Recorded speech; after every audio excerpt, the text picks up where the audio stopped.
Friends, आज आम जानिबा कम दिन में ओजन बढ़ाइबार सहज एवं घरोई उपाय। अधिक पतला हेबा आपणक आत्मविश्वास उपरे प्रभाव पकाई थाए। जदियो बजार रे ओजन बढ़ाइबा पाई विभिन्न प्रकार औषध उपलब्ध अछि, किंतु यह वास्तव प्रतिक्रिया देखाई थाए। तेणु एही औषध व्यवहार न करी घरोई उपाय अवलंबन करिबा भल होइथाए। जेमिति ओजन कमाइबा कष्ट होइथाए, सेमिति ओजन बढ़ाइबा मध्य कष्ट होइथाए। किंतु व्यक्तिंक दैनंदिन जीवन प्रणाली एवं खाद्यपेयर परिवर्तन ही सीधा ओजन बढ़ाइबार सहायक होइथाए। बेले बेले ओजन बढ़ाइबा पाई लोक माने अधिक खाद्य खाइबा आरंभ करि देइथांती, किंतु ओजन बढ़ी न थाए। अधिकांश समय रे देखा जाउछि जे लोक माने ओजन बढ़ाइबा पाई फास्ट फूड खाइबा आरंभ करि देइथांती, जहा शरीर रे केवल चर्बी प्रस्तुत करिथाए। फास्ट फूड खाइबा जोगु विभिन्न प्रकार रोग हेबार संभावना थाए। तेणु ओजन बढ़ाइबा पाई सबुबेले स्वास्थ्यकर भोजन नेबा दरकार। एमिति कले आम शरीरर मांसपेशी भल रूपे विकसित होइथाए, अदरकारी स्थान रे चर्बी बढ़ी न थाए एवं स्किन मध्य उज्जवल देखा जाइथाए। यह आम आत्मसम्मान मध्य बढ़ाई थाए।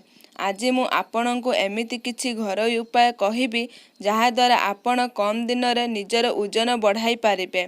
प्रथमटी हैला बानाना सेवन। ओजन बढ़ाइबा पाई प्रतिदिन 2 ग्लास क्षीर पीबा जरूरी होइथाए। यह सहित प्रतिदिन 2टा कदली खाइबा दरकार। एही क्षीर आउ कदली अलग अलग खाइले सेतटा प्रभाव देखाई न थाए। तेणु एहार गोटिए मिश्रण प्रस्तुत करिबा दरकार।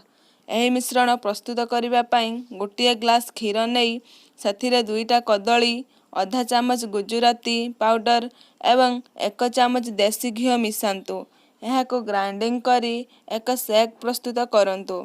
शेक को ब्रेकफास्ट पूर्वरु सेवन करंतु। एही ड्रिंक्स रो आम शरीर को 450 रु 500 कैलोरी शक्ति मिली थाए। एथिरे गुआ घी पकाइले यह अधिक लाभ देई थाए, कारण यह ओजन बढ़ाइबा सहित शरीर को शक्ति प्रदान करिथाए। एथिरे थिबा गुजराती गुंड हजम क्रिया रे सहाय्य करिथाए, जहा द्वारा कदली एवं क्षीर रे थिबा संपूर्ण पोषक तत्व शरीर को मिली थाए। द्वितीयटी हैला खजूरी सेवन। ओजन बढ़ाइबा पाई खजूरी शेकर सेवन लाभदायक होइथाए।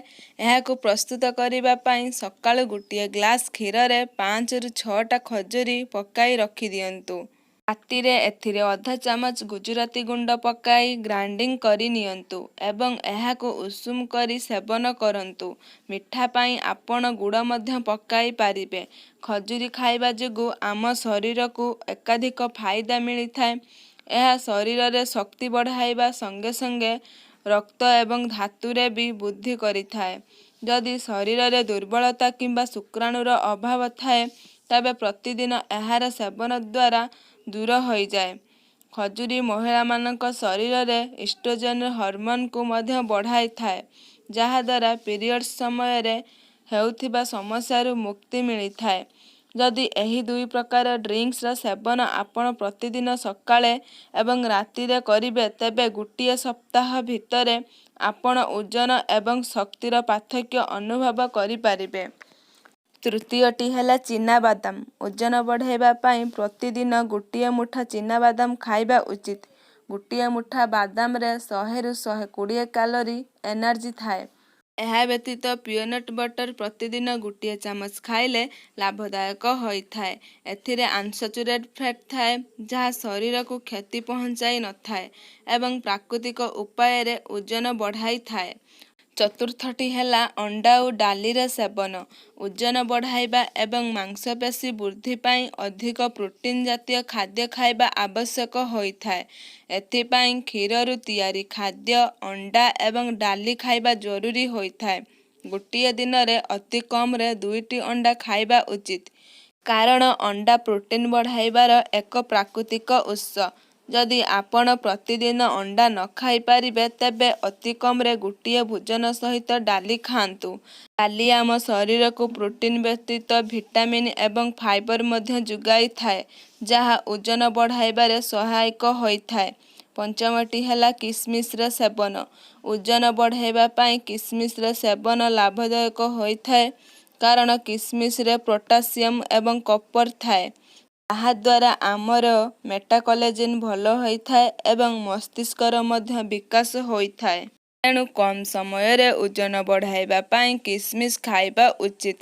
ଗୋଟିଏ ମୁଠା କିସମିସକୁ ରାତିରୁ ପାଣିରେ ଭିଜାଇ ରଖିଦିଅନ୍ତୁ ଏବଂ ଏହାକୁ ଅଧା ଅଧା କରି ଦିନରେ 2 ଥର ସେବନ କରନ୍ତୁ।